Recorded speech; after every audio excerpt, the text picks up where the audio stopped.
Welcome, everybody. This is our webinar tonight on nutrition support for the holidays. We are coming into a very busy time of year where there is lots and lots of opportunities for socializing and food consumption and rich, delicious things kind of in abundance all around us, hopefully. And for some of you, that may be adding a little bit of stress into your life about how to navigate this time of year and what are some strategies and tools for you to have in your back pocket as you are dealing with eating for the holidays and hosting and visiting, different types of family members. So tonight we're going to have a really rich discussion for you to participate in by two of our registered dietitians here at Alara, Felice Romalo and Brittany Smith, who are going to talk to us about about some strategies to navigate nutrition throughout the holidays. So Felice and Brittany, please both unmute yourselves if not. And okay, great. So Felice, I'm going to have you get started and just give us a little bit of an introduction of yourself, please. Yes. Hello, everybody. My name is Felice. I'm lead dietitian here at Alara, and I've been here with the company since the start after coming into the area of women's health after having my own experiences with PCOS. So I love to share my knowledge, my own personal experience where I can too. And thanks everybody for coming. Thank you, Felice. And Brittany, please introduce yourself to our guests tonight. Right. Hi, everyone. I'm Brittany. I'm excited to be here. The holidays are one of my favorite times of the year, so I'm super excited to share just some tips and tricks on nutrition with you guys. I'm a registered dietitian, and I've been with Alara since this summer. And I just love all things women's health, especially since becoming a mom and having my own women's health issues. That made me really passionate just to help women feel their best through lifestyle and nutrition. So I love it here and I'm excited to help you guys. Awesome. Thank you so much, Brittany. We are very fortunate to have the expertise of both of you. And thank you for lending your time to this support hour tonight.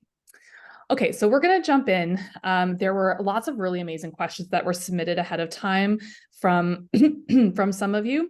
So what we're going to do is just have a discussion where we're going to go through a bunch of topics around mindful eating and nutrition support for the holidays. And then we will have some time at the end for an open Q&A, but I think we're going to cover a lot of really good information. So I'm going to start off with our first topic. Many people asked us about how to navigate holiday eating. And if you can talk to us a little bit about some of the ways to navigate social events and eating outside of your home more throughout this season. Brittany, I would like for you to get started on that topic.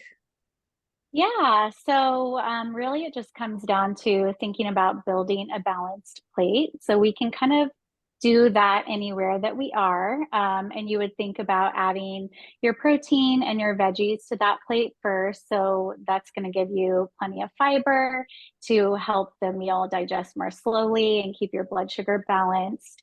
And then protein, of course, will help with that too. And then you can fill in the rest of the plate with other fun foods you enjoy and foods you're interested in having. So like your carbier foods, things like that. Just keeping those like veggies and protein in mind to keep everything well balanced and prevent a blood sugar spike. Awesome. Yeah, and hopefully we have plenty of options for protein and veggies, but we're going to talk a little bit later on if maybe some strategies for if there's not as much of that available. But first, as we know, there also may be opportunities for like snacking or appetizers that may, kind of throw off our plate a little bit or even throw off our routine. So Felice, how would we handle when there's like additional choices? How would we handle grazing when it might not be possible to sit down for a full balanced plate? Absolutely. So I would say you can think about your overall like volume and proportions that you're eating the same way that you would a plate. It just might come in a few courses. You could opt for just starting with your first appetizer plate or two being predominantly the veggies or fiber, fruit, veggies, that sort of thing, the fiber portions and the protein portions of your sort of plate. And after you've gotten enough of those to feel satiated, like you are having a pretty good amount for you personally, then you can start to add in some of those other options, as as what you're interested in becomes available. And generally just kind of thinking about, is that checklist checking off your needs first, then moving more so onto your wants, can be very helpful for some people. And other times it can create a little bit more like pressure or stress around food to think that way. So if you want to just go for little bites of everything, you're absolutely welcome to do that. And just remember that this is, one moment, one night, one little blip in the whole picture of the year. So go with whatever makes you feel the most in control, and joyful with your food. And really, when it comes to like how much do I eat, with sort of grazing over several hours, I do recommend listening to your hunger cues. If you're feeling like picking, go for it. And then if you're feeling too full or you're feeling like you're uncomfortable, slow down, maybe grab a drink, get into a conversation, do something else that might give you a little bit of a break from eating for a while. I love that. That's really lovely. And I think you really made a great point about just enjoying the moments, and, that it is not, it's only just, one night or one event, even though we do have, a couple of weeks of holiday season.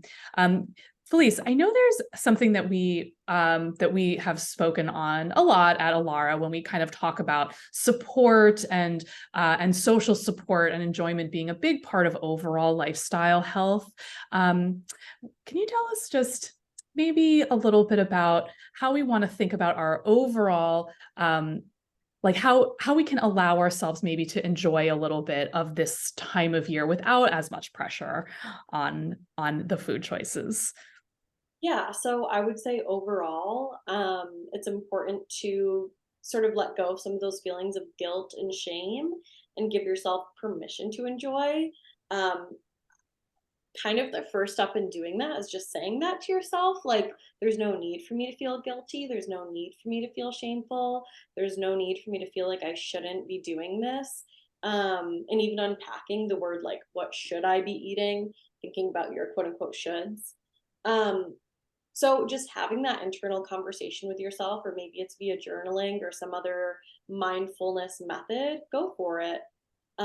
Really, I find that the holidays are incredibly important. It's an incredibly important time to enjoy your loved ones and enjoy all that company instead of focusing 100% on your food all the time. Thank you. Yeah, I know that's really nice. Always nice to hear.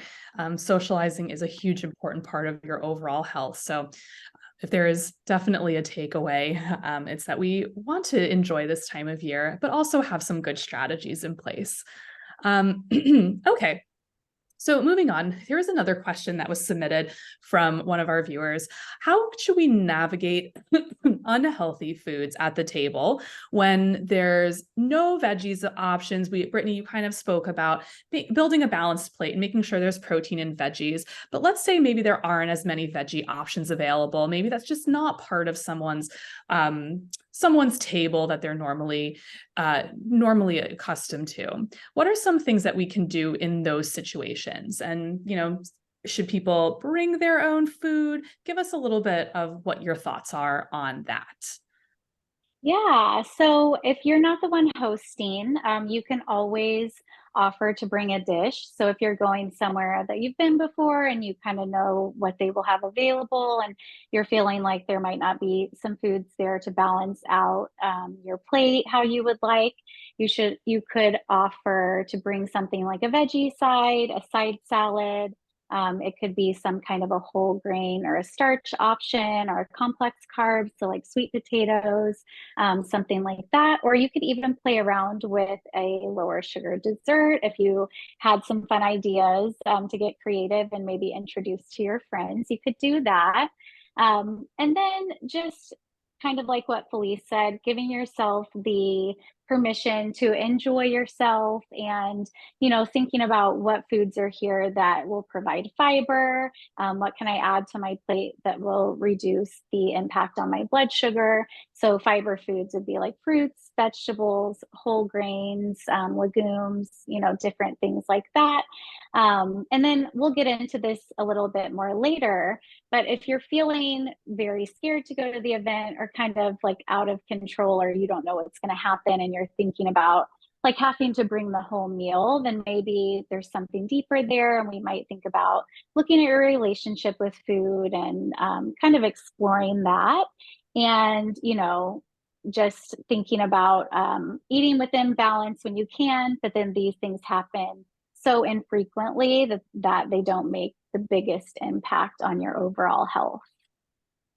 Yeah, I think that's such an important point, to just kind of reiterate what Brittany is saying here, that it's a lot of what our dietitians really help with, and you two can both really speak on this, is exploring the relationship and what those feelings of being in control or not in control really mean for patients. And it seems like this is a good time of year to be a little bit even extra mindful of those relationships.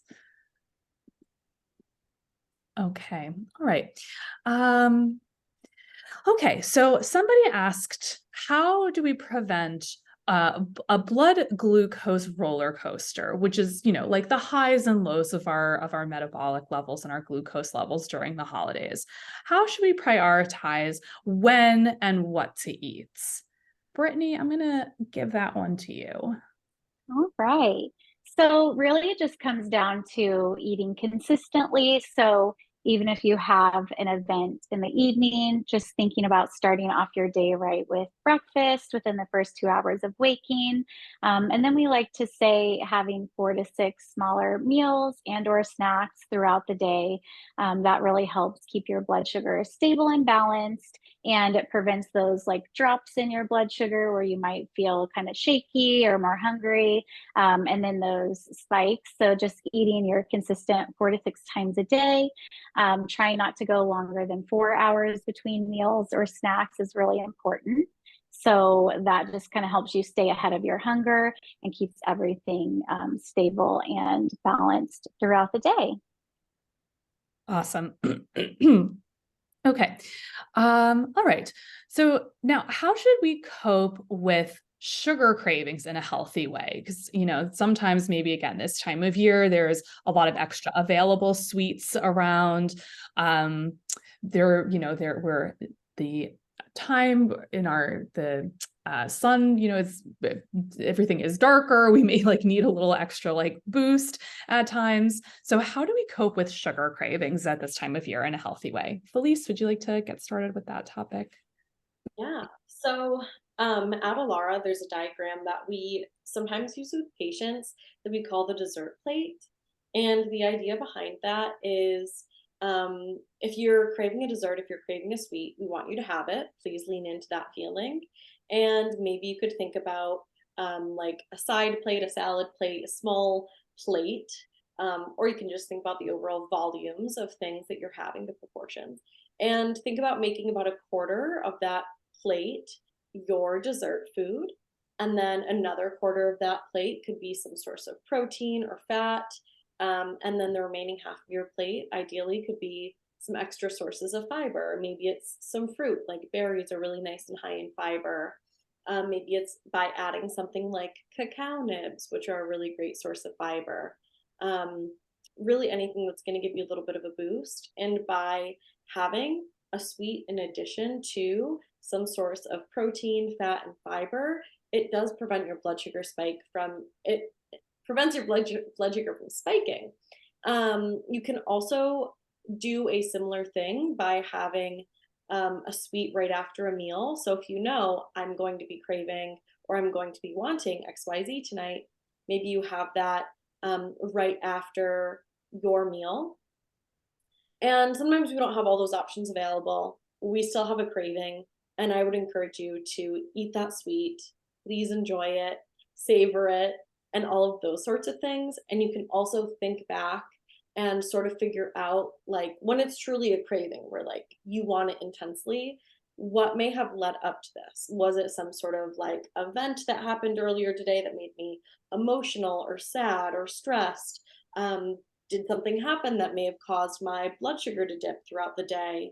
Did I not stay ahead of my hunger? Did I not eat regularly enough? Um, did I not eat enough carbs earlier? I mean, there's a number of things that can contribute. So if you're noticing that you're craving a lot, you're having cravings often, I would encourage you to start sort of figuring out why.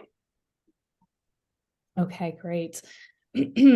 Yeah, amazing. And I think that also kind of, what you started saying in the beginning about balancing, kind of same idea of balancing the dessert plate as we would balance a regular plate, that could be another great opportunity, as Brittany was describing, that if maybe you're going somewhere and you're not really sure what's going to be available, to pack up some fruits or something to provide for the dessert hour. It could be a nice little strategy.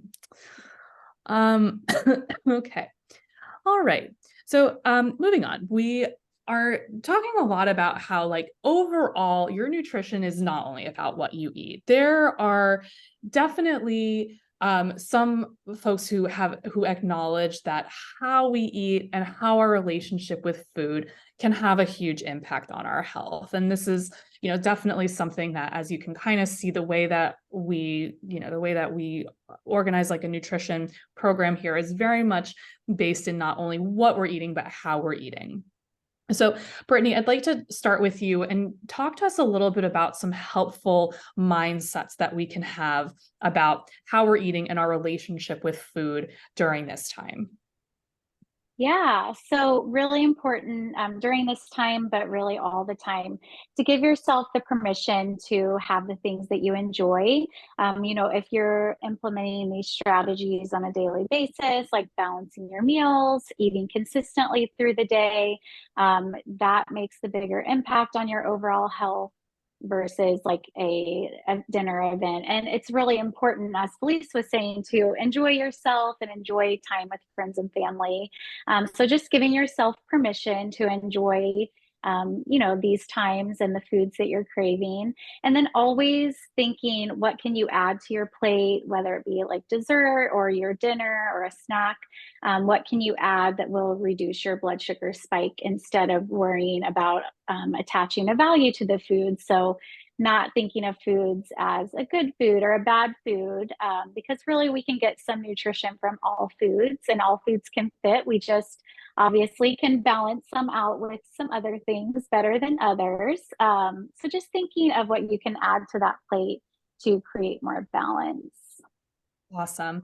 I want to dial in a little more on the all foods fit mentality, because that's like a really, I think, nice bite-sized thing that we can have kind of as a tool in our tool chest as we're navigating holiday eating and social eating. Can you talk about a little bit about feelings of like temptation, and when you're faced with, things that you might really want, or things that are like your favorite foods and, traditional foods kind of things? Talk to us about how to navigate those types of feelings in this new kind of way of thinking about nutrition. Yeah. So definitely, like I said, not attaching value to foods, like good foods and bad foods. Really, food is just food, and we can make it all fit within a healthy diet. And, just by asking yourself, I keep going back to that blood sugar spike, but just asking yourself, how can I have this food and prevent my blood sugar from spiking? So, like Felice was saying, if it's a dessert, having that after a meal, so not on an empty stomach, or having a balanced dessert plate. Or if you're at Thanksgiving and you love like the bread, or there's some type of sweet potato casserole or something you really enjoy, think about having some of your protein and other veggies first to minimize the blood sugar spike and the impact on your body. Um, I think sometimes too, we think like, oh, I had this food last night, so I have to work it off the next day, or I have to do these intense workouts to make up for the calories that I consumed.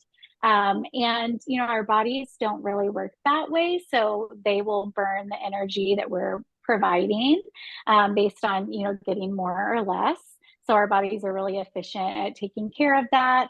And like I said before, if we're just implementing these habits of taking care of ourselves on a regular day-to-day basis, from time to time, just enjoy yourself and then get back to your regular taking care of yourself. And that can really be helpful.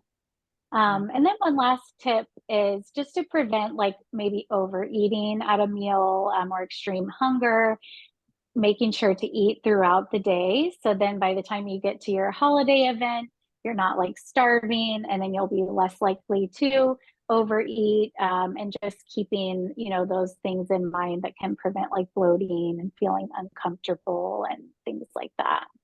Yeah, that's awesome. I know those are probably some of the two more common, maybe aftermath situations from holiday eating, is like that feeling of being overly full or overly Mhm. kind of overly discomfort in our bellies, or the guilt afterwards. Yeah, do you want to talk just like a little more about what we can do about those feelings, about that, like, I need to work this off the next day kind of thing? Tell us a little more about that, Brittany. Yeah. So, really, it just comes down to changing your mindset too, just kind of switching the focus on like from I need to do this because I had this food, just allowing yourself permission to enjoy things because you deserve it, and you don't have to like, well, first you don't have to deserve it, you can just have it because you enjoy it.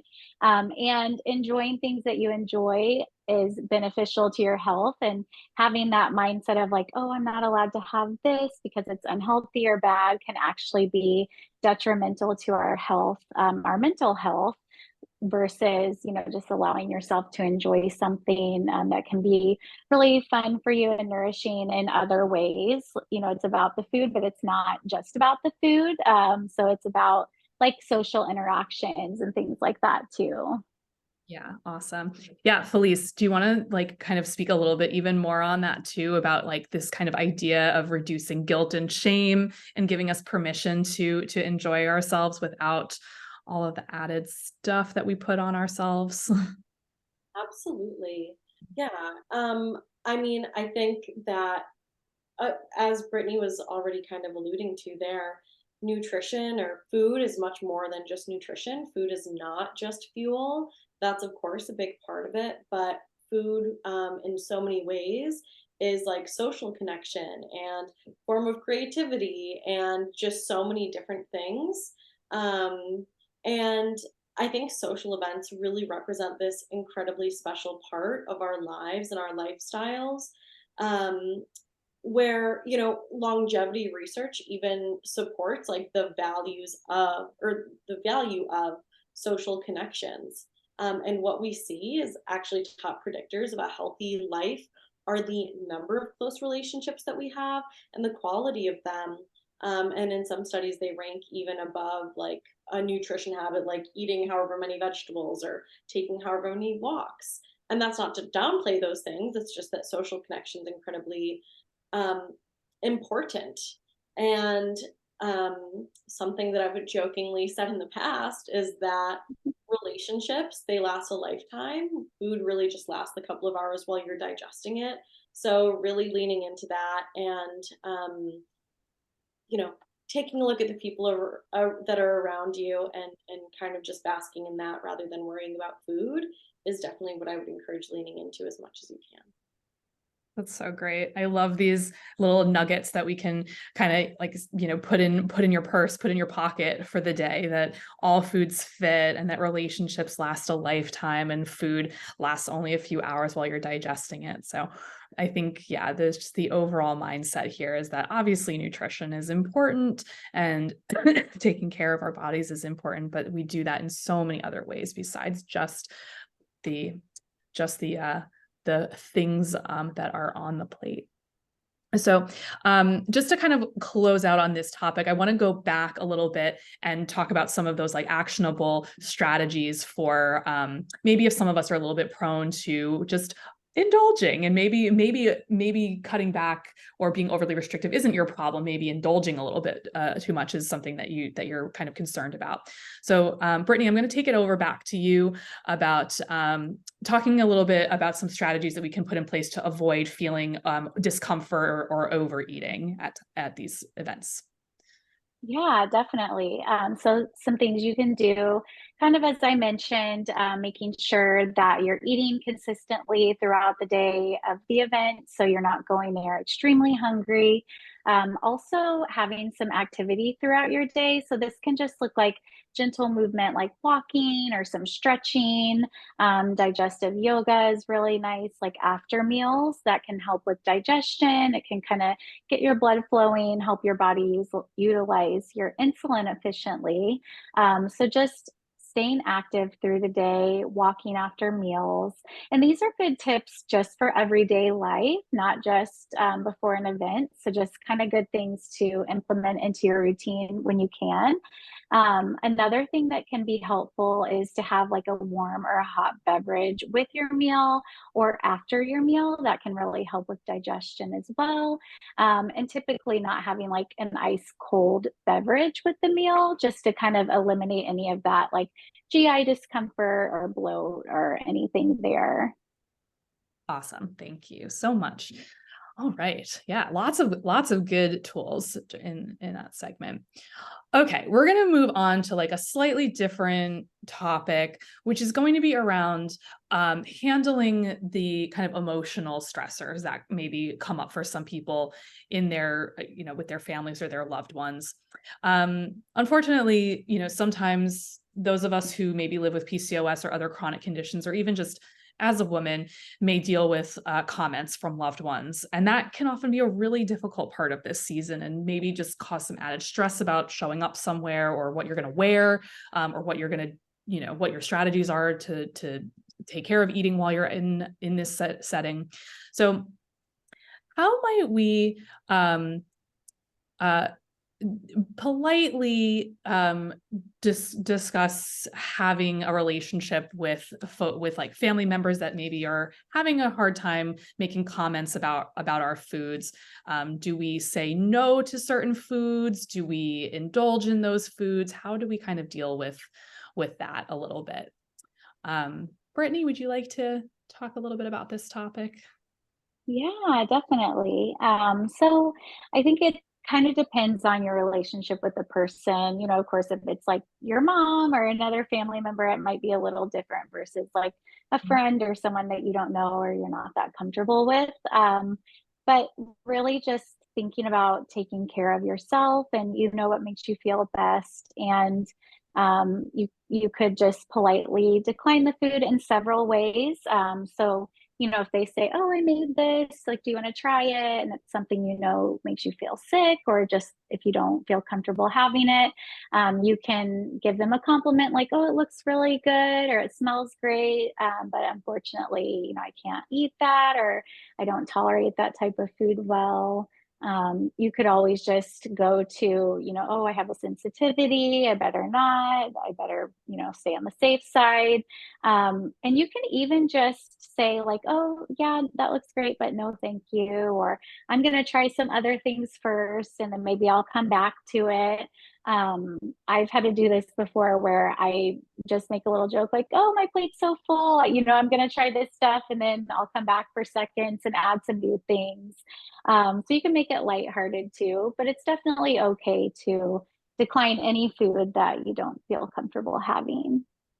Yeah, that's such a good point. I know there's always kind of two sides of this, right? That sometimes we have family who has certain maybe traditions and they really want you to have something, and it may not be the best choice. And then like on the other hand, it may be things, there may be other types of conversations about the choices that you're making that could be really hard for people to deal with. And I know, Felice, you have such a robust kind of background in talking about the how to handle those kinds of more maybe uncomfortable conversations and comments from family members about your food choices and maybe about your body.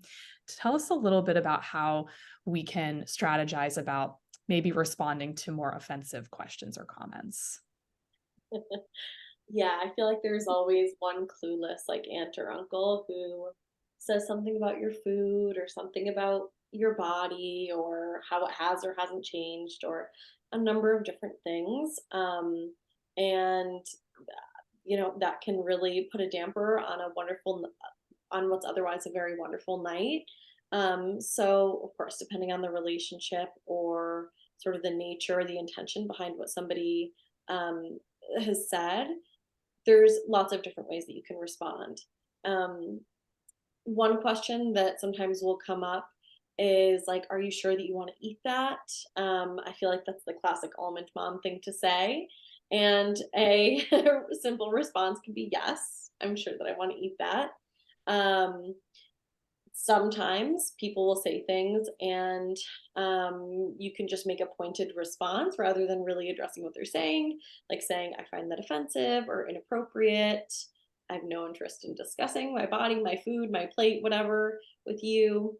Um, One of my favorites is I'm not accepting comments on my body right now, or I'm not accepting comments on my food right now.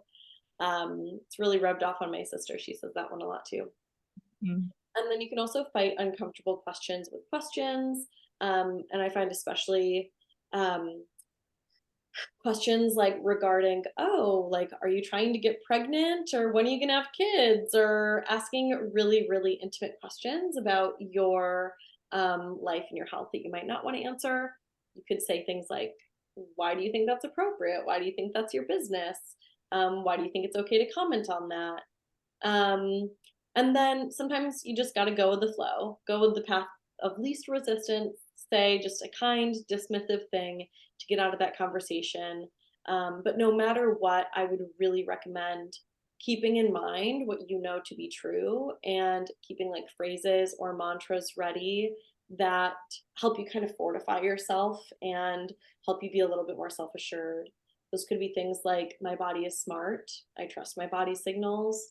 I trust my body when I want to eat whatever it is. I'm always allowed to have food simply just because I want it. My body deserves delicious food. Food gives me energy so that I can live a full and happy life. I mean, the list really goes on, but I do encourage you to have a list ready, memorized, written in your phone, whatever you need to do before the holidays. That's so awesome. Thank you for that, Felice. I love your bite-sized weapons that we can use to combat some of these difficult conversations. That is so fun. And a good thing to just build up confidence and like self-esteem, which are also important in at this time of year and throughout your overall health journey.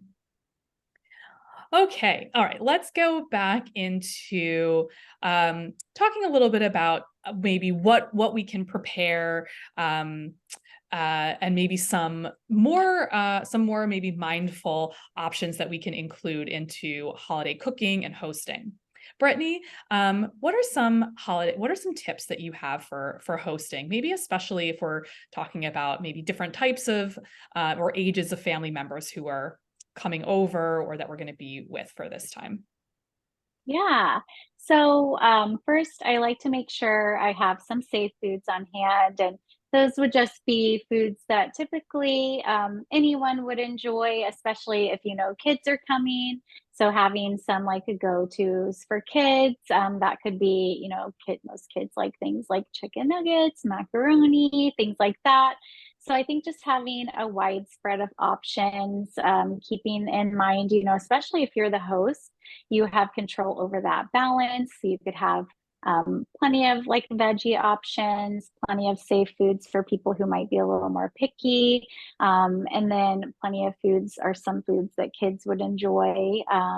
You could also think about keeping like sauces on the side. So that might cater to people that maybe don't like a certain sauce, but they would like to try like the protein, for example, or whatever the food the sauce goes on. So I like to have that as an option, or just having different sauces available. Those are some of my go-to tips. And then also, just thinking about having different people over. If anyone has like food allergies or anything, you could always ask if there will be any of that, just to plan, for everybody that might be coming to your event. Cool. Okay. What about some ways that we might want to turn like classic meals or dishes into maybe a more like updated version that might align with someone's newer nutrition goals. Felice, do you want to talk a little bit about that? How we might incorporate some like other habits into more of our traditional foods? Absolutely. So, I mean, if there's foods that you feel you could change certain components of to hit whatever your health goals are, or to be able to enjoy it more, without, if you're able to do that without really altering like the flavor or the way that it bakes or the cooking outcome, those might be some recipes you want to dig into. So for desserts, you can try, let's say you're having trouble with insulin resistance, blood glucose control, something like that. You could try reducing some of the sugars in the recipe a little bit. I'd recommend practicing this out of time rather than the final time that you're making it. If there's a traditional, dish that you're making that typically has like 5 sticks of butter, and instead you want to try just some olive oil instead, or something like that. Again, play around with that, play around with the different like proportions and cooking methods. Don't feel like you have to go from tons of whatever to like zero. Even just reducing like a little bit of added sugars or a little bit of added fats can be a good way to like make them feel a little bit better in your body, depending on the recipe. So I'd recommend trying that, giving that a try. Great. Um, do we have any recommendations, like kind of concrete recommendations for that? Like maybe different sort of sweeteners or different sort of flours for certain recipes? Brittany, any thoughts on that? Yeah, so I would say with sweeteners specifically, thinking of lower glycemic index sweeteners, so those will have less of an impact on your blood sugar. You could also just try a smaller amount of, so if it's like sugar, for example, you can play around with the amounts, as Felice was saying. But I think if you could swap it out for something that's lower glycemic index, so sugar, for example, that would be doing like honey, agave, or a coconut sugar. That can be really helpful. And oftentimes, you can work it into the recipe in adequate amounts to where it doesn't impact the flavor. And I've even had people say, like, oh, I really liked this. Like, what did you do different? And so you might even like it better. Some Felice, any tips on alternative flour choices for baking? Yeah. So if we're trying to think of like healthifying something, or making it a little bit more blood sugar friendly, you could try a higher fiber flour. And I will say in general, like flours that are used for baking, most baked goods don't taste really that enjoyable when they are 100% whole wheat or 100% made with one of the other types of flours. So if you're trying to strike that balance, I would just, play around with the different proportions and blending. If it calls for all-purpose flour, blending it with a different type of flour, and really thinking about it in terms of like, what can I do to enhance the flavor or bring out more of whatever flavor I'm trying to get out of this dish, rather than just going for a different flour because it's supposed to be quote unquote healthier. So, for example, spelt, buckwheat, and whole wheat flours are a little bit like nuttier. They taste really nice in like savory sweet baked goods. So, things that might kind of sit on the border there, cornbread, can try mixing some of those alternative flours in with any sort of like scone or biscuit or that sort of thing. Goes nicely with those flours. And then rye flour adds like a really nice depth of flavor. You could try adding them to breads, crusts, and any sort of like really spiced cookie. It can taste nice with. And then there's just one book that I will go back to time and time again to explore different flavor profiles with the different types of grain flours, and that's called Mother Grains. So if you ever want to check it out, they have really great recipes in there for using flours that aren't used very often anymore. Fun. Okay. Okay. How do we handle, this was a good question that was submitted, and I think is probably pretty poignant for a lot of people. There's like, sometimes this time of year is like, comes with like tons of obligations and maybe even running back and forth to different obligations throughout the day and not just kind of like one final destination. What are some strategies for how to handle timing and busy schedules during the holidays when like it's a full day? Brittany, would you like to get started with that one? Of course. So, yeah, often, with time limitations and so many things going on and activities, I do find patients saying they have to turn more to like fast foods or just more easy options for like grab and go. So I always like to bring it back to the balanced plate. We have a balanced plate visual in one of our Alara resources, and I always send that to my patients, just saying, keep in mind this balanced plate. So it's like, about half of your plate would be your fiber foods, a fourth would be like your protein, and a fourth would be complex carbs, and always some healthy fats. So keeping that in mind when you're eating out, just how can I add more balance to this meal? How can I add more fiber? So more veggies, more protein, whatever it may be.